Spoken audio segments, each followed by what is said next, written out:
Bismillahirrahmanirrahim. Nous sommes au troisième jour du Ramadan. Qu'Allah en soit loué. Qu'il nous accorde l'honneur de le vivre avec foi et ferveur jusqu'au bout, dans sa totalité.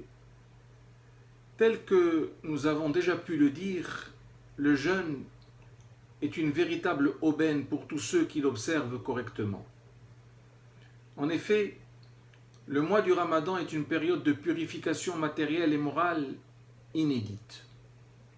C'est l'occasion pour notre corps de se défaire des toxines qui l'ont encombré pendant toute l'année, pour peu bien sûr que le soir, le jeûneur ne s'oublie pas dans des orgies à n'en plus finir.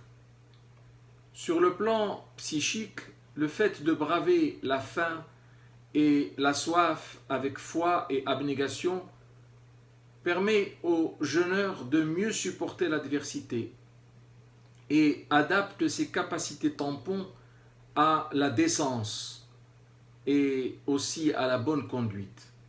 Il est un hadith du prophète sallallahu alayhi wa sallam qui dit As-siyamu junnah wa idha kana yawmu sawmi ahadikum fala yarfath wa la yaskhab فإن سابه أحد أو قاتله فليقل إني مرء صائم. Ce qui signifie le jeûne est une véritable protection, junna, c'est-à-dire une véritable garantie, une véritable assurance. Ce peut être contre l'enfer ou contre la maladie ou contre la pauvreté ou contre autre chose. L'essentiel, c'est que c'est une assurance. Aussi, dit-il, lorsque l'un de vous jeûne, qu'il s'abstienne de proférer des propos indécents et qu'il évite de se disputer.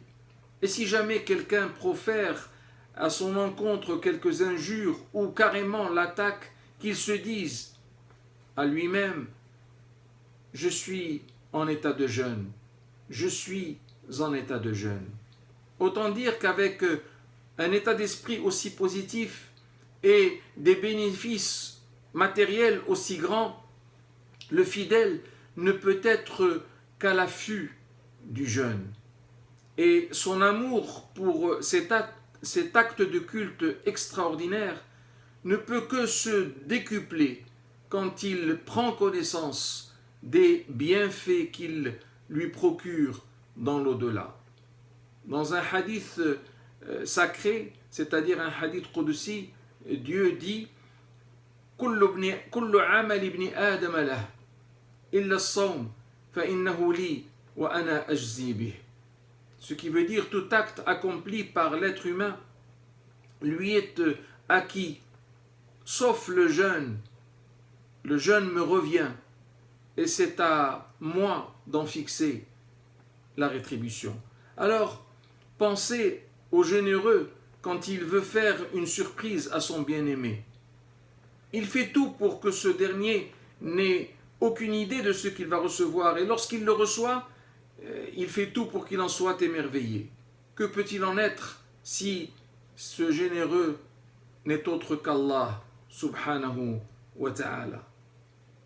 Comble-nous, Seigneur, de tes bienfaits.